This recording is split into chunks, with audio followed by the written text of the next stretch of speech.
ने स्टैंड लिया है कि talks and terror can not go together, तो माय पॉइंट इज, आप बोल रहे हैं कि नहीं पहले बात कर लीजिए, पहले टॉक कर लीजिए, हम कह रहे हैं पहले टेरर खत्म कर लीजिए फिर टॉक कर लेंगे।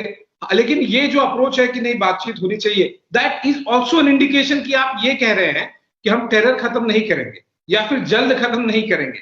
माय पॉइंट इज सिंपल, आप टेरर खत्म कर लीजिए ना, उसके बाद में बातचीत हो सकती है। ठीक ठीक ठीक है, ये जो आपने पॉइंट्स गिनवाए, इस पे जो है हम अक्सर औकात जाहिर है हम इस पे भी बात करते, वैसे अभी आपने ये जो कहा कि अगर हम बदतमीजी से बोलेंगे या हम करेंगे, तो मेरा तो ख्याल है कि आजकल के ऐसे प्रोग्राम ज्यादा हिट होते हैं जिसमें इस तरह की गुफ्तगू होती है, आप देखते ही हैं।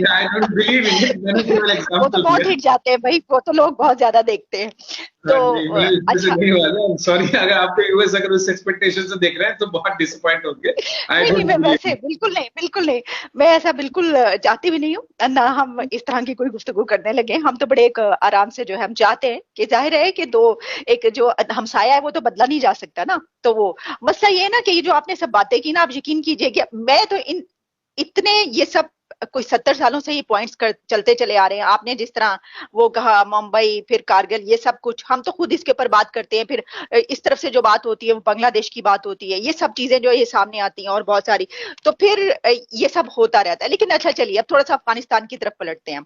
अफगानिस्तान में हमने ये देखा कि लगा ऐसा कि जैसे बल्कि भारत के अपने बहुत सारे एनालिस्ट जो हैं उन्होंने जो है वो इस तरह का उनका रवैया देखने को मिला कि जैसे जो पाकिस्तान है उसने फतह कर लिया अफगानिस्तान, और जो भारत है वो बिल्कुल गेम से निकल गया, और ये क्या हो गया, एक बहुत बड़ा जो है लगा कि ये तो एक ट्रेजेडी हो गई भारत के लिए इस तरह का। तो क्या भारत वाकई ये समझता है, इस तरीके से समझता है कि इस वक्त भारत जो है वो उसने लॉस कर और पाकिस्तान जो है वो जीत गया? पाकिस्तान जीत गया, बिल्कुल। तालिबान जीत गया तो पाकिस्तान जीत गया। भारत लूज कर दिया, भारत ने अकेले ने लूज नहीं किया, पूरे वर्ल्ड ने लूज कर दिया। देखिए आलिया, एज अ ह्यूमैनिटेरियन अगर आप पॉइंट ऑफ व्यू देखेंगे, जो कुछ हो रहा है वो केवल आपके हमारे लिए नहीं बल्कि पूरे वर्ल्ड के लिए काफी शर्मनाक बात है।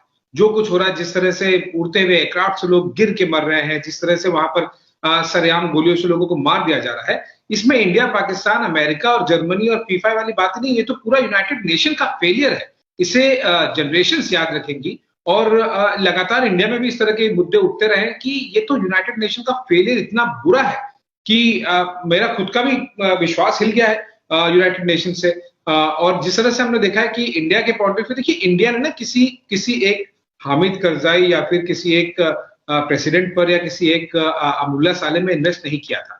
इंडियन गवर्नमेंट के आप अगर डेवलपमेंट देखें तो वो केवल मोदी गवर्नमेंट ने, उससे पहले भी अगर आप देखें इस गवर्नमेंट ने उसे और बढ़ाया, पर इसके पहले भी चाहे कांग्रेस गवर्नमेंट हो, यूपीए गवर्नमेंट हो, अफगानिस्तान के लोगों में इन्वेस्ट किया, वहां पर इंफ्रास्ट्रक्चर को लेकर हुआ, जिसको डोनाल्ड ट्रंप ने एक बार मजाक में भी कहा था कि India builds libraries there, who reads. So इस तरह की बातें कही थी। हम बिलीव करते हैं कि एजुकेशन में, हम बिलीव करते हैं कि डैम बनाए, हम बिलीव करते हैं कि वहां की क्रिकेट, वहां पर क्रिकेट फूले फले।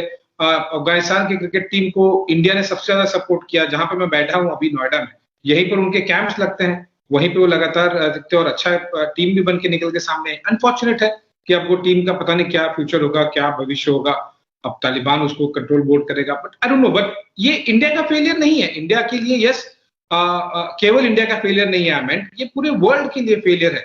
अमेरिका के लिए भी फेलियर है, P5 कंट्रीज के लिए फेलियर है, बहुत सारे कंट्रीज, सबके अपने अपने तौर पर लॉसेस हुए हैं। आप और मैं इंडिया और पाकिस्तान से हैं तो हम इसे इंडिया और पाकिस्तान के चश्मे से देख रहे हैं, पर एज आई मेंशन ये तो यूनाइटेड नेशन का फेलियर है, ये पूरे वर्ल्ड का फेलियर है।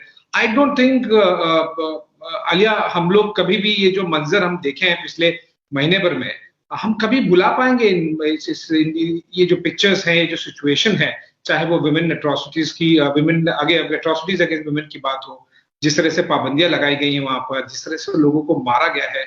I mean it's really horrifying and I am sure चाहे वो इंडिया से हो या पाकिस्तान से हो या वर्ल्ड के किसी भी कोने में, वो तस्वीरें देख के सबका दिल रो रहा होगा, पर कोई कुछ नहीं कर पाया। सभी कंट्रीज को अपने अपनी जो सिचुएशन है, अपने अपने पॉइंट ऑफ व्यू उन्होंने अपना देखा। इंडिया ने भी देखा कि पहले इवैक्यूएट कर लेते हैं इंडियंस को, और जो भी कुछ हो सकता है वो किया, पर अब it's a situation, a helpless situation I have never scene.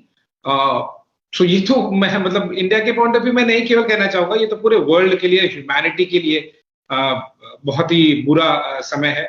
And I don't think our generation, केवल इंडिया पाकिस्तान नहीं, कोई भी कहीं हो, our generation will ever be able to forget and forgive what has happened in Afghanistan in front of us.